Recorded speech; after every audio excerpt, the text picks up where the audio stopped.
Hi, my name is Moon Duchin. I'm a mathematician and I direct a lab focused on data science for democracy. I'm here to give you a brief introduction to redistricting. So the whole nation is in the midst of a once-in-a-decade redistricting process. And that includes Michigan.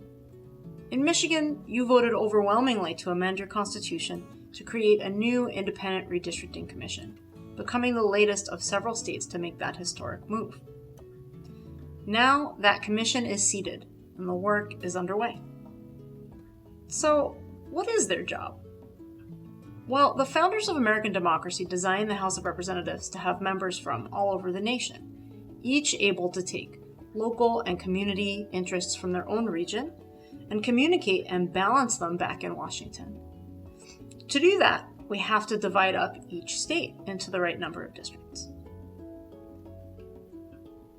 Well, that's a great idea, but from the beginning people have worried about line drawers abusing their power.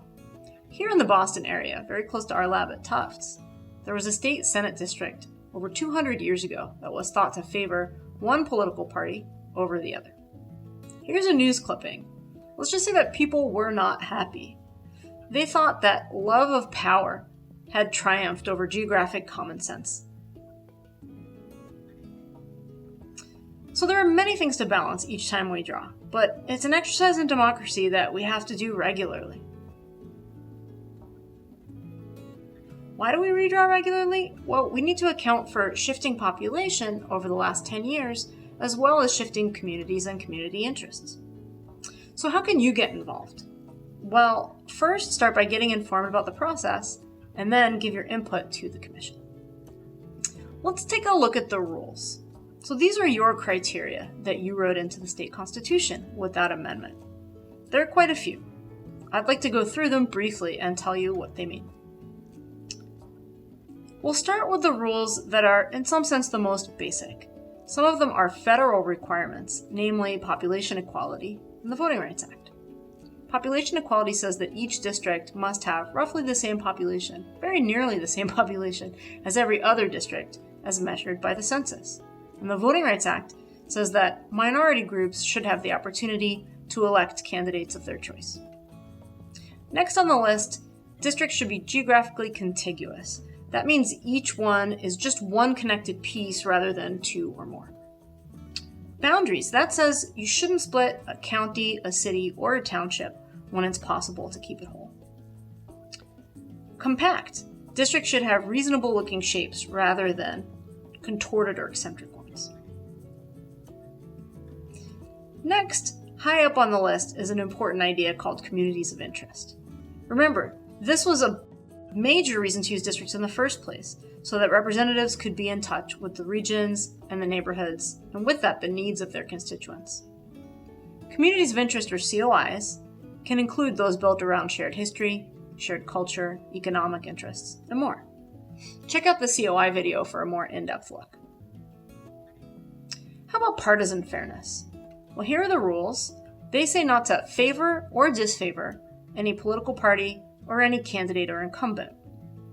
That sounds good, but you again have to think about how you would measure that. It turns out there's lots of different ideas. Proportionality. Seat share should be proportional to the vote share. Maybe efficiency gap, that asks for parties to waste the same number of votes, meaning they shouldn't be able to pack and crack the votes from the opposing side. Partisan symmetry, that says that if the tables were turned between the parties, then the outcome that one side gets should be similar to what the other side should receive. Next come ensemble methods, which say that a plan shouldn't be too extreme compared to the range of alternative plans. And there are more. The Michigan Constitution puts all of these on the table. But remember that these are just some of the multiple criteria that the Commission will be trying to consider all at the same time. They'll be striving to balance these and to look for the trade-offs, and they will have expert help. But since their mandate comes from you, they'd love to hear from you too in thinking about how to balance these different ingredients. We hope that you'll use this portal, michiganmapping.org, to make your voice heard about the priorities, the process, or anything else on your mind.